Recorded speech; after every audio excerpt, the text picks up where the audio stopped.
Okay, I want y'all to look at my camera roll from when I found out that I couldn't see Bottoms in theaters. Like, it was really bad for me. But can you blame me when Bottoms stars to the hottest okay. Reading this now, I'm realizing that this sounds really like gossip blogger-y, if that's a word. But anyways, ever since I saw the trailer for Bottoms, I knew that I wanted to see it because it just seemed like something that was right up my alley. Like now Golden Globe winner Iowa Debris and Rachel Sennett and Emma Seligman, director of Shiva Baby, and it's queer cinema, and it's a loser lesbian comedy. Like, need I say more? Like, come on now. And all of that targeted at my generation, my demographic. Like, yes. As you can tell, I was amped. I was pumped even.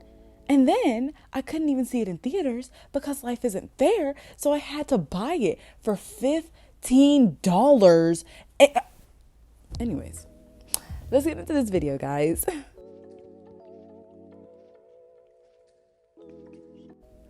So, if you haven't seen or heard of Bottoms, it follows two lesbian teenagers, Josie and PJ, and how they start a fight club in order to win over two cheerleaders that they have crushes on.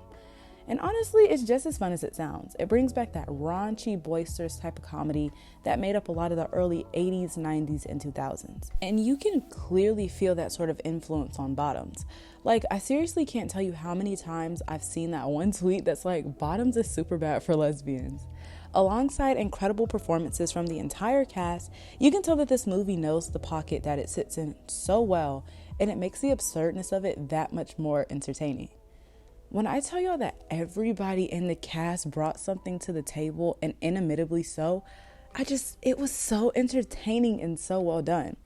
The idea of starting a fight club because you want to impress your crush is already amusing, but pair that with genuinely funny and witty writing and great performances, and you get an instant classic, which is what I think this movie will become. Like, there's no way it can't be. Not when Io improvised this whole scene and Seligman subtly referencing the influence of so many other classics like The Hunger Games and Kick-Ass. Yeah, I think I'm gonna have to do another rewatch after this. Like, it's camp and never takes itself too seriously, and it just feels like we're allowed to have as much fun as Josie and PJ are slamming their classmates into the gym floor. By the time I finished watching Bottoms, I knew immediately that I was gonna make some kind of video where I talked about it alongside another movie that I love called Plan B because they kind of resemble each other.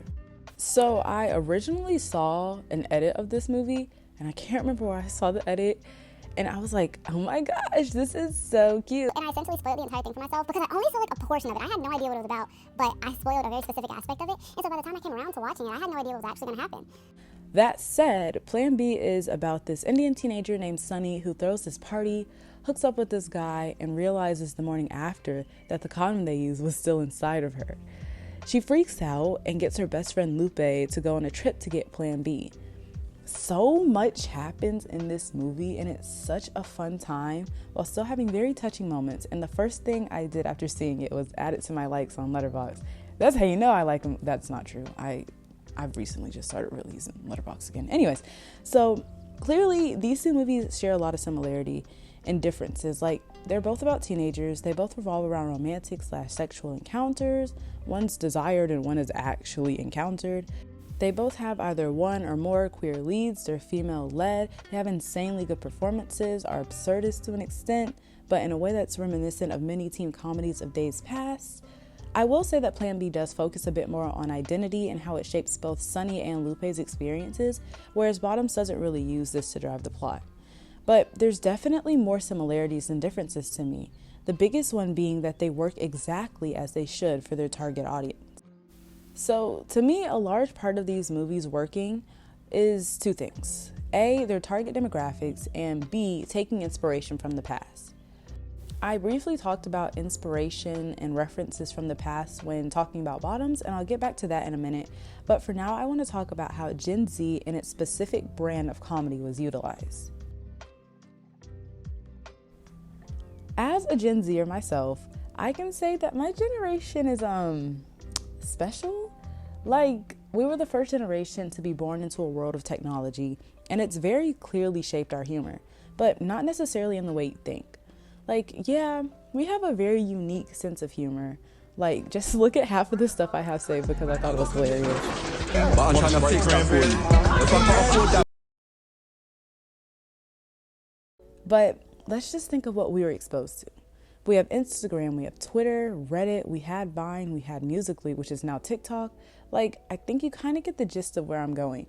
Gen Z has had this massive vessel for humor in the form of the internet, but alongside this, we have older generations' humor at our fingertips as well.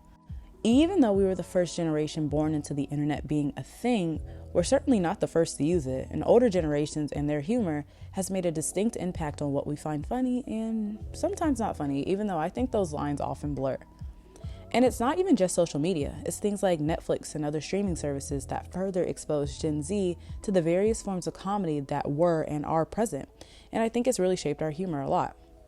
This sort of newness that both Bottoms and Plan B bring, in that they're female and queer driven, feels distinctly targeted towards people of younger, more progressive generations, while still relying on those familiar comedic beats that have long been implemented by films of the past. And that's not saying that these two films are solely for Gen Z, because they're really for everyone. But it is saying that this time period and the teens of today are responding to them in a way that I don't really know if they'd be possible if it was released further back in time. Emma Seligman herself said that she wanted to bring back over-the-top high school movies, but make them queer and female-driven. And it speaks to my generation's affinity for embracing the new while still enjoying certain elements of the old. Seligman cited various movies like Bring It On, But I'm a Cheerleader, and Scott Pilgrim vs. the World as inspiration, and you can see it, and that's for good reason. In some ways, it makes me want to say that Gen Z is something of a recycled generation, because even outside of films like these, I don't think I've ever seen nearly so many trends that rely on nostalgia and reminiscing on how good things used to be. I mean, clothes, music, aesthetics, you name it, there's a large chunk of folks around my age that enjoy reaching back in time and pulling parts of it to the present. Most specifically though, I've noticed that Y2K is the most beloved amongst my generation, and it's completely understandable as to why. Even when I was researching for this video, I got distracted by a clothing store that's title and theme were Y2K nostalgia. For me personally, when I look back at how people perceive the early 2000s, it's pretty romanticized. It was cute clothes, flip phones, parties, dystopian YA hits, peak teen television, and good music. And that's what I think a lot of other folks in my generation see too. The year 2000 felt like an awakening, a start of a new millennium that was symbolized by a perfect number that could rest comfortably on our noses. There's a comfort that a lot of people associate with that time because of the media that was produced during it. And there's a sort of allure that encompasses it and makes it perfect for movies of today, no matter the genre, to lean into that nostalgia while incorporating what's a lot more acceptable in today's age. There's a reason that the time period that Bottoms is set in is kept relatively ambiguous. I've seen arguments that it could be set in either the early 2000s or present day. We use both phone books and verbiage like slay. Plan B, on the other hand, is clearly set in the modern day, but its use of comedic tropes that were heavily employed in times like the 80s, 90s, and 2000s, along with its tone and look, keep it from feeling like it's trying way too hard to fit into what we see as hip or cool. I can't say the same for a large number of shows and movies that call themselves trying to be relatable and funny by using modern lingo. In fact, whenever I hear stuff like this, he's like 5'2". Damn, Mom, that was savage. Up top. I kind of cringe knowing that A, it already feels dated, and B, this blanket generalization of how teens speak just feels so disconnected from how we actually exist. That's why, again, I have to stress how well done the comedy in Bottoms and Plan B is. When comedy is targeted towards a younger demographic, there's this fine line between relatability and what can almost feel like a sort of superficiality. Like the director has a teen nephew who he heard say dope on one occasion and now thinks that's how every teenager should be written. It feels minimizing, for lack of a better word, because yeah, sure, this type of language is used, but that's not how all teenagers are. Just one-liners and riz. Like I showed y'all earlier, the things that I have saved are because I found them hilarious.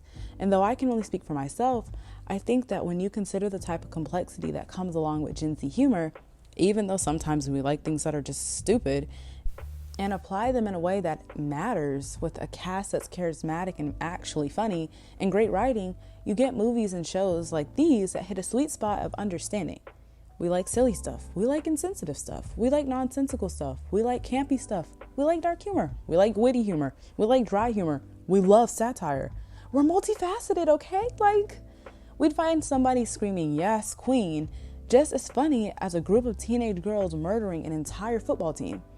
Or the absurdity of meeting a drug dealer in the park at night to bum some Plan B and along the way tearing off part of said drug dealer's appendage. Like, I just feel like this is one big way of saying that Bottoms and Plan B can connect because they actually see teenagers as teenagers and the things that we like to laugh at as messy, complicated, and ever-changing. And another part of that is that these are raunchy, sex-driven comedies, which clearly aids that relatability aspect. Like, we're teenagers, we get down. Part of all of the marketing that Emma Seligman was doing was saying that Bottoms is a horny, messy comedy. And they're right, it really is. That and hello, like, come on, tell me you wouldn't eat up a lesbian comedy. Let's be serious. And I'm emphasizing the nostalgia aspect because I really do think that that aids the tones of the movies.